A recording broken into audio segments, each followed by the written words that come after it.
আসসালামু আলাইকুম ওয়া রাহমাতুল্লাহি ওয়া বারাকাতুহু। আলহামদুলিল্লাহি রাব্বিল আলামিন ওয়াস সালাতু ওয়াস সালামু আলা রাসূলিহিল কারীম ওয়া খাতামান নাবিয়্যিন নবিয়িনা মুহাম্মদ ওয়া আলা আলিহি ওয়া সাহবিহি আজমাইন। সুপ্রিয় দর্শক, পৃথিবীর যে প্রান্ত থেকে আপনারা এই মুহূর্তে এটিএন বাংলা টিভি স্ক্রিনের সামনে আছেন, সকলকে স্বাগত জানাচ্ছি। এটিএন বাংলার নিয়মিত আয়োজন concave fridge presence Islami সাওলজা powered by ক্রিয়েসি। এই সরাসরি আয়োজনে আপনাদের জীবন ঘনিষ্ঠ যে কোনো ধরনের প্রশ্নের জবাব ইসলামিক শরীয়তের আলোকে জানতে আপনি প্রশ্ন করুন, ফোন করুন। আমি আছি আপনাদের সাথে একেএম ফিরোজ। আমাদের সাথে আজ স্টুডিওতে উপস্থিত আছেন শায়েখ ডক্টর শহীদুল ইসলাম বারাকাতি হাফিজাহুল্লাহ। আসসালামু আলাইকুম ওয়া রাহমাতুল্লাহি ওয়া বারাকাতুহু। ওয়া আলাইকুম আসসালাম ওয়া রাহমাতুল্লাহি আহলান সাহলান শায়েখ বারাকাল্লাহু ফিক। মারহাবান তাইয়িবান শুকরান। হায়াকাল্লাহ আল্লাহ মাশফিক আহসানত মাশাআল্লাহ। আমিন। প্রিয় দর্শক, আমরা আপনাদের প্রশ্ন এখন রিসিভ করবো। যারা আমাদের সাথে যোগাযোগ করবার চেষ্টা করছেন, অলরেডি দুজন নক করছেন। একটা বিষয় অবশ্যই আমরা মনে রাখবো, যারা আমাদের সাথে সরাসরি কথা বলবেন, আপনি যে টেলিভিশন দেখছেন, টেলিভিশনের ভলিউমটা কমে আমাদের সাথে কথা বলবেন, এটাই অনুরোধ। শুরু করে আজকের আয়োজন ইনশাআল্লাহ। বিসমিল্লাহ। শায়েখ, আমরা নিতে পারি প্রশ্ন ইনশাআল্লাহ। বিসমিল্লাহ, বলুন দর্শক কে আছেন, কি প্রশ্ন? আসসালামু আলাইকুম ওয়া রাহমাতুল্লাহ। আমি নূরজাহান। বলুন। আসসালামু আলাইকুম ওয়া রাহমাতুল্লাহ। আমি মনোহরদি নারায়ণদি থেকে নূরজাহান ইসলাম নূরপুর। আমার দুইটি প্রশ্ন। বলুন বলুন। যে আলতা পরে কি মেয়েদের জন্য জায়েজ নাকি আলতা পরে কি নামাজ হবে কিনা?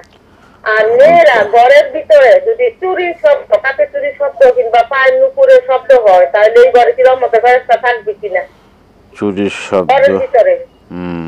জি, এই দুইটাই প্রশ্ন। ঠিক আছে। রহমতের ফেরেশতা থাকবে কিনা ঘরের ভিতরে? চুরির শব্দ কিংবা নুপুরের শব্দ শুধু ঘরের ভিতরে। ঠিক আছে, ধন্যবাদ। আমরা শুনবো আপনার বিষয়। জি, আর একটা প্রশ্ন দিতে পারি কিনা?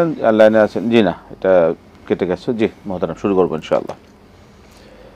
ইন্নাল হামদুলিল্লাহি কুল্লাহু ওয়াস সালাতু ওয়াস সালামু আলা রাসূলিল্লাহ আল্লাযী লা নাবিয়্যা বা'দা ওয়া আলা আলিহি ওয়া সাহবিহি আম্মা বা'দ। জীবন আলতা পরে সালাত আদায় করলে আদায় হবে কিনা, আপনার এই প্রশ্নের জবাব হলো, ওই আলতা হলো কোনো একটা রং। এটার মধ্যে যদি কোনো দূষিত বস্তু থাকে যেটা নাপাক, যেমন অ্যালকোহল জাতীয় বস্তু, শূকরের চর্বি জাতীয় বস্তু, এমন কিছু থাকলে নাপাক হয়ে যায়। আর নাপাকি শরীরে লাগালে পরে আপনার অজুর ক্ষতি হলো, নামাজেরও ক্ষতি হলো, শরীরটা নাপাক হয়ে গেল, তাহলে পরে সালাত আদায় হবে না। আর যদি এটার মধ্যে এমন কিছু না, এটা শুধুই মাত্র একটা রং, কোনো গাছপালা দিয়ে তৈরি করা হয়েছে, যেমন মেহেদি রং, এমনটি মেহেদি পাতা থেকেই যদি হয়, তাহলে সেটা যেমন ব্যবহার করা জায়েজ আছে, এটাও যদি তদ্রূপ কিছু হয় তাহলে কোনো দোষ নেই। জি, আমরা প্রশ্ন নেব। দর্শক বলুন। আসসালামু আলাইকুম। ওয়ালাইকুম আসসালাম। আমি একটু প্রশ্ন করতে চাই। বলুন। এক নম্বর প্রশ্ন, আমার মা আমার মৃত্যুর আগে আমাকে একটা বাড়ি লিখে দিয়ে গিয়েছে, তখন আমার বিয়ে হয়েছিল না, দলিল করে দিয়ে গেছে, কিন্তু এখন আমার বোনেরা সেই বাড়ি বলতেছে যে আমার বলছিল যে তুমি কোথায় থাকবা, সেজন্য আমার বিয়ে গেছিল। পরে বয়সে আমার বিয়ে হয়েছিল, কিন্তু আমার বোনেরা এখন চাচ্ছে যে তাকে বাড়ি বিক্রি করে লিখে দে। এখন বোনরা আপনার সেই বাড়ি চাচ্ছে, তাই তো? হ্যাঁ, জি জি জি। আরেকটা প্রশ্ন, আমার হাজবেন্ড কয়েক মাস মানে অংশ চাচ্ছে, বিক্রি করে টাকা দিতে বলতেছে সবাই। আচ্ছা, আপনার হাজবেন্ড বলেন। আমি দিতে চাচ্ছি না, যে আমরা সন্তান নাই। ঠিক আছে ঠিক আছে মারা গেছে। ঠিক আছে, আমরা শুনবো বসে। আপনার হাজবেন্ডের কথা কি বলছিলেন বলুন। আমার হাজবেন্ড এই 5 মাস আগে মারা গেছে, কিন্তু আমার হাজবেন্ড 5 মাস আগে মারা গেছে, কিন্তু আমি তার কথা কিছুতেই বুঝতে পারি। আমার খুব কষ্ট হয়, কান্না আসে সব সময়। সে আমার জন্য সবকিছু করে গেছে, সে আমাকে এত ইয়ে করতো যে ভোলার মতো না। ওই জন্য এটা কি আমার পাপ হচ্ছে এই কারণে? না, ভুলতে পারার জন্য আপনার কোনো পাপ হচ্ছে কিনা? জি ঠিক আছে, ধন্যবাদ। আমরা শুনবো আপনার সকল প্রশ্নের জবাব আমরা শুনবো। জি দর্শক বলুন। আসসালামু আলাইকুম। ওয়ালাইকুম আসসালাম ওয়া রাহমাতুল্লাহি ওয়া বারাকাতুহু। জি, আমার দুটো প্রশ্ন। প্রথম প্রশ্ন, যে অ্যারোসল জাতীয় যেগুলো ইনসেক্টিসাইড যেগুলো আছে, ওগুলো কি নাপাক কিনা? ওগুলো স্প্রে করলে যদি আমাদের জায়নামাজে বা কাপড়ে লেগে যায় ওটা কি নাপাক হয়ে যাবে? এই ধরনের পেস্টিসাইড যেগুলো আছে স্প্রে করা, বা শুকনো কয়েলে যদি হাত দিই তারপর সেই হাতটাকে ধুয়ে নিতে হবে কিনা, নাপাক লেগে থাকে কিনা। আর একটা প্রশ্ন, যে আমরা যদি কোনো ভালো কাজ করি, নেক আমল করি, সেই নেক আমলের সওয়াবটা যদি আমরা মৃত ব্যক্তির উপরে দিতে চাই, এটা কি আমাদের মনে নিয়তটাই কি যথেষ্ট নাকি বলতে হবে? ঠিক আছে, নিয়ত। ধন্যবাদ। শুনবেন ইনশাআল্লাহ আপনার বিষয়ে। মোহতারাম, চুরির ঝনঝনানি, জি জি, চুরি এবং তার মানে হলো আসলে নারীদের জন্য অলংকার সৌন্দর্যের রৌনক। আপনারা চুরি পরবেন অথবা আরও বিভিন্ন জায়গায় অলংকার পরবেন, সেটার একটা আওয়াজ হতেই পারে, তবে এই আওয়াজটি নিষিদ্ধ হলো অন্য মানুষ যাতে শুনতে না পায় সেই ক্ষেত্রে বেগানা। তার মানে হলো যার সাথে আপনার বিবাহ শাদী জায়েজ রয়েছে এমন মানুষকে আওয়াজ শোনানো যাবে না। ঘরে আপনার ছেলে, আপনার মেয়ে, আপনার বাবা, আপনার মা, আপনার হাজব্যান্ড, এরা শুনতে কোনো আপত্তি নাই, আর এ কারণে নামাজের কোনো ক্ষতি হবে না। আর এই সকল লোকদের মধ্যে স্বামীকে বরং শোনানোটাই উত্তম। জি, অবশ্যই। মা দিয়ে গেছেন বাড়ি বিবাহের আগে, এখন বোনেরা চাচ্ছেন, বিবাহ হয়েছিল, স্বামী মারা গেছে, কেউ নেই, সন্তান, এখন কি করবেন উনি? এখানে আসলে বোনেরা যে চাচ্ছেন এটা ওয়ারিশ হিসাবে যথাযথই তাদের চাওয়া। মা দিয়েছেন, মা যে কাজটি করতে পারেন সেটা হলো মায়ের যদি ব্যক্তিগত কোনো সম্পদ থাকে যেটার মধ্যে কোনো ওয়ারিশানা নেই, এমন কিছু গিফট করতে পারেন। এখন এটা যদি সকলের ওয়ারিশানা থাকে এর মধ্যে, তাহলে পরে অন্যরা চাওয়াটাও ঠিক আছে আর আপনার দেওয়াটাও ঠিক আছে। আর আপনি যে দিতে চাচ্ছেন না, আপনি বললেন আপনার সন্তানাদি নেই, তাই সেক্ষেত্রে তো আপনার আপন বোনেরাই, ভাইরা বা এরকম লোক কাছের যারা, তাদের জন্য দিয়ে দেওয়াটাই তো উত্তম। আরেকটা হলো যে ওসিয়াত করতে পারে 3 ভাগের 1 ভাগ, সেটা আপনারাই জানবে যে মায়ের টোটাল সম্পদ কতটুকু ছিল, সেটার মধ্য থেকে 3-এর 1 অংশ যদি ওসিয়ত করে সকলের সম্মতির ভিত্তিতে আপনাকে দিয়ে থাকে তাহলে দেওয়াটা ঠিক আছে, না হয় মায়েরও দেওয়া ঠিক হয়নি। জি জি, এটাই। হাজবেন্ড মারা গেছেন, বলতে পারছেন না।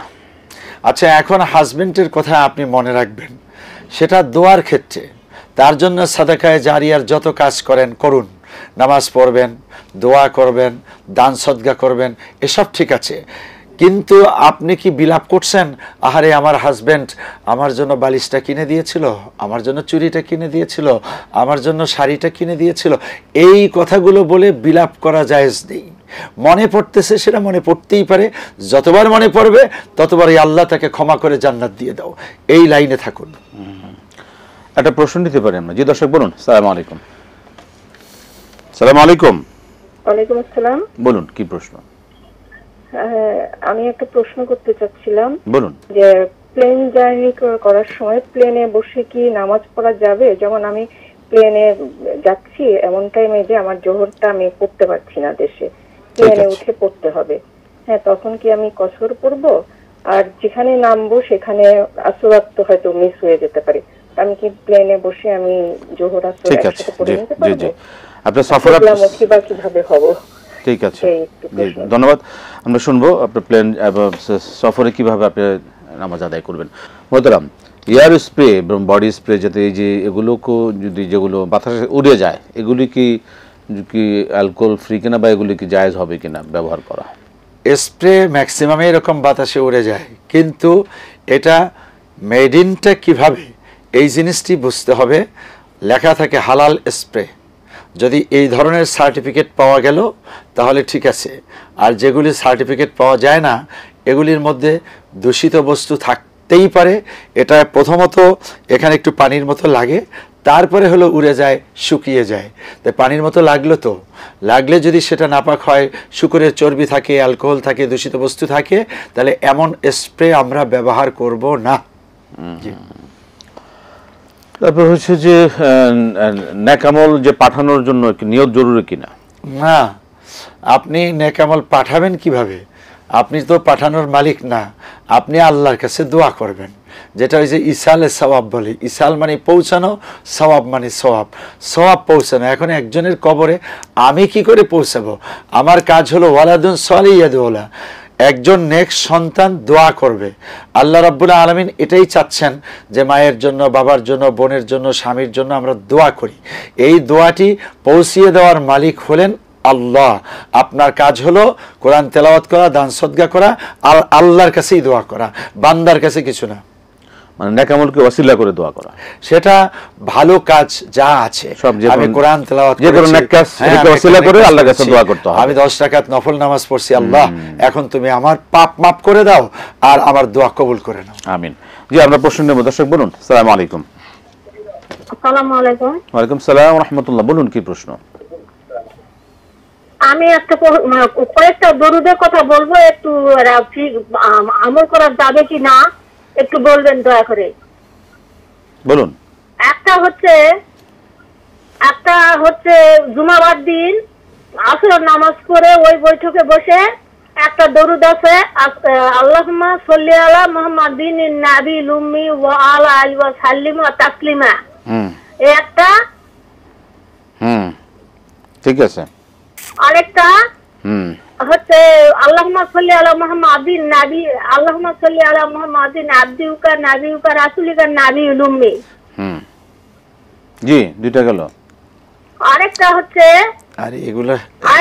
আল্লাহুম্মা সাল্লি আলা সাইয়্যিদিনা মাওলানা মুহাম্মদ ওয়া আলা আলি সাইয়্যিদিনা শাফিয়ানা মাওলানা মুহাম্মদ। ঠিক আছে, ঠিক আছে। আপনার তিনটাই ঠিক আছে কিনা আমরা শুনবো। ধন্যবাদ আপনাকে। জি মোহতারাম, প্লেনে জার্নিতে, সফরে সালাত আদায় করার কি কি পদ্ধতি রয়েছে? এটা যথেষ্ট গুরুত্বপূর্ণ একটি প্রশ্ন। প্লেনে হোক, লঞ্চে হোক, বাসে হোক, প্রাইভেট কারেই হোক না কেন, সালাতের সময় সালাত আদায় করতে হবে। এখন কিভাবে করবেন এটা ওই জায়গার পরিবেশ আপনাকে ঠিক করে দিবে। অর্থাৎ আপনি প্লেনের মধ্যে, প্লেন যখন আকাশে খুব ভাসমান অবস্থাতে থাকে সেই সময় কিন্তু ঝাঁকুনি নেই, এবং কোনো কোনো প্লেনের ভিতরে একটা ভালো স্পেস থাকে, সেখানে লোকেরা এসে দাঁড়িয়ে নামাজ আদায় করে। হ্যাঁ, এই জাতীয় কিছু প্লেন আছে। আর যে সমস্ত প্লেনের ভিতরে এই সুবিধাটা নেই সেখানে আপনি সিটের মধ্যেই বসে কেবলা ঠিক করবেন এভাবে যে আপনি যতটুকু মনে করতেছেন এটা কেবলা, অথবা জানার জন্য যদি কোনো ব্যবস্থা থাকে এয়ার ক্রুরা বলতে পারে, অথবা আপনার কাছে কম্পাস আছে সেটা দিয়ে যদি আপনি কেবলা ঠিক করতে পারলেন তাহলে ঠিক হলো। আর না হয় আপনার মন সাক্ষ্য দিবে এই দিকেই কেবলা, আপনি সেটাকেই মনে করে সিটে বসে কসর নামাজ পড়বেন। তার মানে 4 রাকাতের জায়গায় 2 রাকাত। এই পদ্ধতিতে প্লেনে সময় মতো নামাজটি পড়ে ফেলবো, এই নামাজটি হবে, এবং এই সময় না পড়াটাই বরং অপরাধ। জি, এই যে দরুদ যেগুলো পড়লো এগুলো সব ঠিক আছে তো? এই দরুদগুলো আসলে আপনি যেটা বলছেন জুমার দিন আসর থেকে মাগরিব পর্যন্ত এই সময় পৃথিবীর সকল কাজ থেকে বিচ্ছিন্ন হয়ে ইবাদত করাটা এটা ভালো। সেই সময় আপনি জিকির আজকার করবেন যেগুলো মাসনুন, আপনার এই দরুদ পড়ার কোনো দরকার নেই। এই দরুদের ব্যাপারে এমন কোনো স্বীকৃত হাদিস নেই। হাদিস হলো সাল্লাল্লাহু আলাইহি ওয়াসাল্লাম, নামাজের মধ্যে যে দরুদ পড়েন ওই দরুদ পড়বেন, ওটা সর্বোত্তম। আমরা শেষ করতে হচ্ছে। আপনাকে অসংখ্য ধন্যবাদ। মাশাআল্লাহ। আমরা শুনছিলাম প্রিয় দর্শক আপনাদের মূল্যবান প্রশ্নের আলোকে কোরআন সুন্নাহ থেকে জবাবগুলো। আলহামদুলিল্লাহ, এইভাবে আমরা জানবো, মানবো। আল্লাহ পাক আমাদের কবুল করুন। আজকে শেষ করছি, বিদায় নিচ্ছি। আসসালামু আলাইকুম ওয়া রাহমাতুল্লাহি ওয়া বারাকাতুহু।